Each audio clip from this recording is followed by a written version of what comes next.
Once upon a time, in a place far, far away, somewhere in South America it's rumored, there was a little fishing village, and this is where Conquistador got his name. It was a fishing village where fish feared him, and women loved him. Loved him.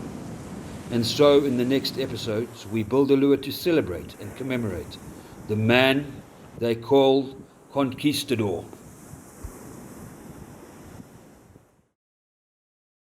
G'day folks, Greg Budd from Bud's Baits here. Welcome to the African Lure Craftsman. Welcome back to another episode of the African Lure Craftsman, in which we've been building a freestyle custom lure for a client of a client, the Conquistador. So in this series of episodes, we've so far taken you from the very beginning, the drawing stage of this lure, to the woodworking and shaping, to the slot cutting, the wire bending, the various stages of sealing, priming and white coating. And we've foiled it, and I've since detailed it. Since the last episode, you'll see that we white coated last time, so since then I've detailed it, and it's come out quite spectacular. I've also 2K clear coated this and sanded it back, so it's now ready to paint. A lot of people have actually asked me for lures just foiled, straight like that, with no paint on them, just a couple of coats of epoxy and ready to go. On those, I've just covered the back and covered the lines of the foil where you can see them there, and just maybe a very, very light blue on the back, and it's been almost ready to go. But there's no doubt that in that guise it would catch plenty of fish, and I think that probably a straight chromed silver lure like that would probably be one of the better ways to go. I think it would be a good thing to show you guys the various techniques I use once again, and that'll be the paint and the sandbag technique, and then just doing the various details. So from here we'll go to the spray booth and we'll commence with the painting. We're here at the spray booth again. We're about to commence with the painting of Conquistador. You'll see that I won't be wearing a mask. I think I've been through this enough times. Always try and wear a mask when you can, but it's quite impossible to talk and give guidelines if I'm wearing that mask and trying to talk at the same time. So let's commence with this. When I think of Conquistador, I think of something that's probably bright colors with a bit of dark. So what I'm going to do here is a very, very dark base, a sandbag, and then I'm going to try and do a crimson type belly with maybe some green, blue, purple on the back there. Sounds a bit bizarre, but I think it'll come out well. Certainly be a good late evening, early morning lure.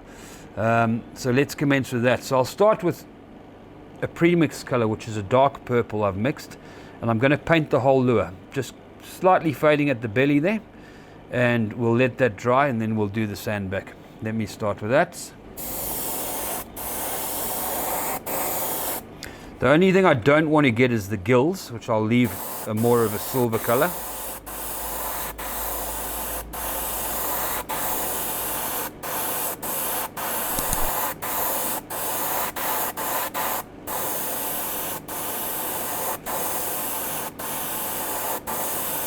For areas you don't want to paint, and I've said this before, sometimes best to do the small detail first, so it gives you a guideline or a stop area to stop, and it's easier to see, and kind of gives you a little bit of a buffer zone if you overspray.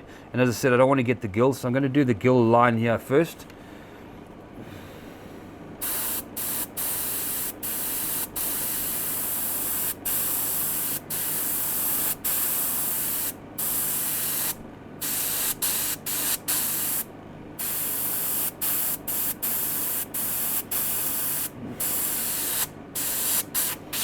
That'll do for that.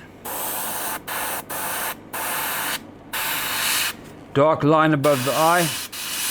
We will go over this with more colors later, but let's just commence with this.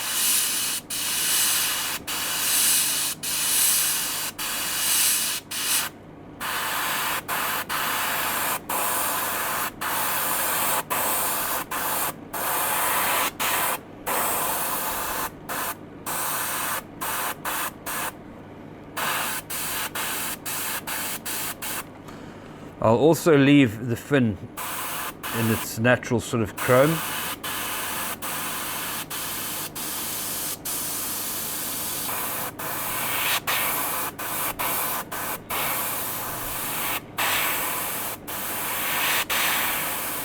Remember, I'm not trying to score points here. This is going to be sanded back anyway, so get it as even as possible, but it doesn't have to be ultra even.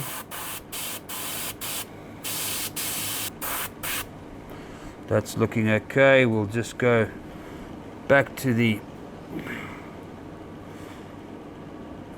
gill.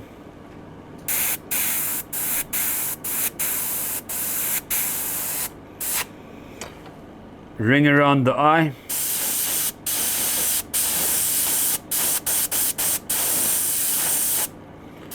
Let's clear that a bit.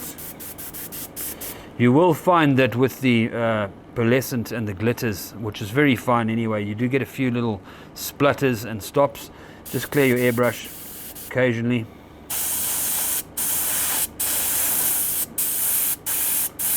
Like that.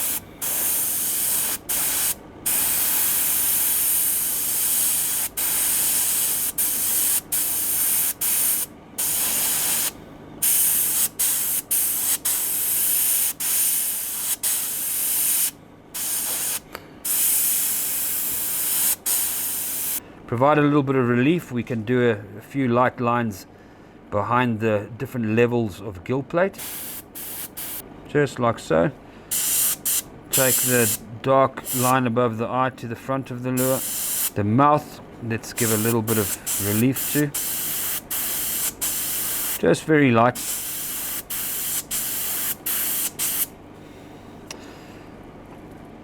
I don't know if the camera can pick that up, but on the face there's the very minor scale detail.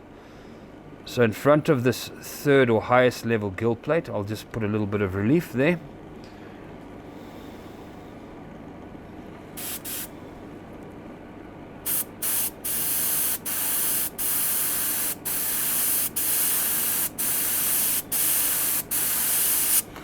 Like so. Last but not least, little black dot on the fin, or little dark dot on the fin, not black yet.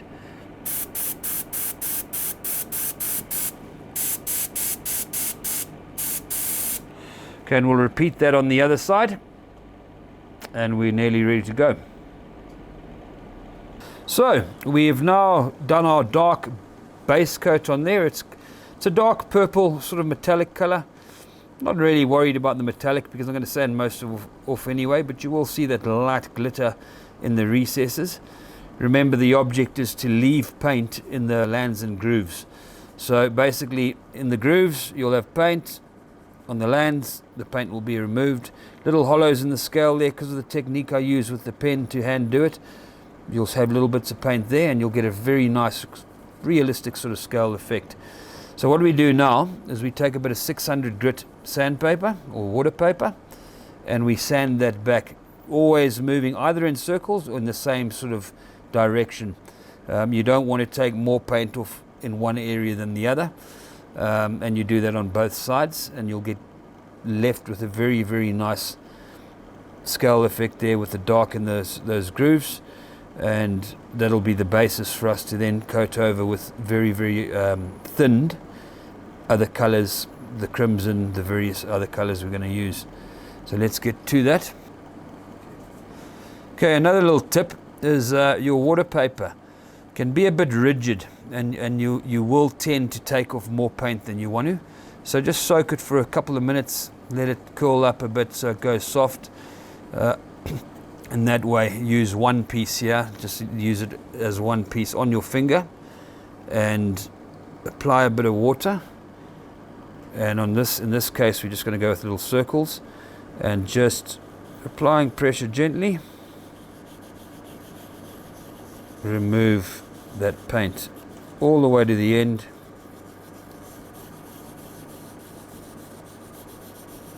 I'm going to turn the lure around.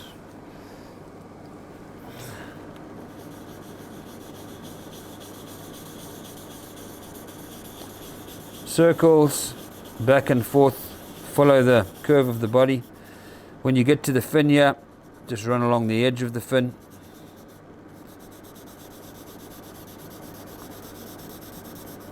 And you'll see what's happening there. We're getting a nice little speckled effect.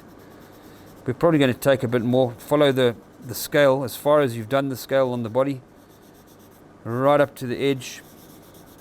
If you lose some paint on the edge, don't worry, because you'll be going over with a darker color.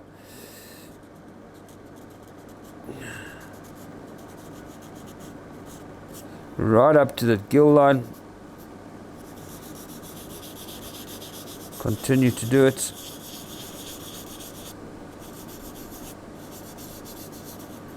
Going to turn again to get under the fin here, and at the back of it.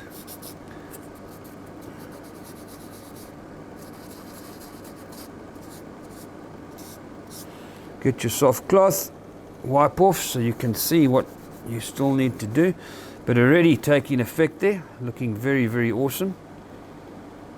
I'm going to take a little bit more off.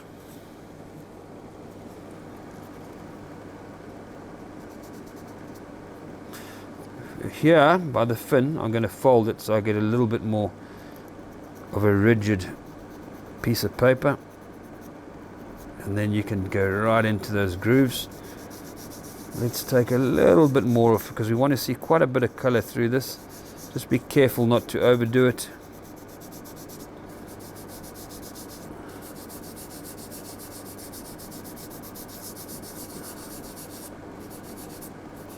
And I think we'll call that a day. Looking quite effective. What we've done here is we've done the whole sandback on both sides. As you can see, it's a very effective scale pattern there. I'll show you the other side there. And now what we're going to do is add some colors. Now normally what I do on any lure, and mainly to hide the foil seam, though it's flush, you can still see the seam there. What I'd do is I'd white coat that first. On this particular lure, I'm just going to go with a crimson I've got. A little bit of an experiment really, just to see how it goes out, and that's what this whole lure building thing is about, is playing around with different techniques, seeing which ones work and which don't. And we're going to see if we can do a crimson, a light crimson shade on the belly, a purple over the silver, exposed silver on the back, and then maybe a light green tint in the middle of the lure there. So if you like what you see so far, guys, don't forget to hit I did it again. So if you like what you've seen so far, guys, don't forget to hit this. Why can't I say that word? So now I've got the gills. No wait. Sorry. So if you like what you've seen so far, don't forget to hit the subscribe button and the like button, the notifications button as well. So if you like what you see, don't be smiling.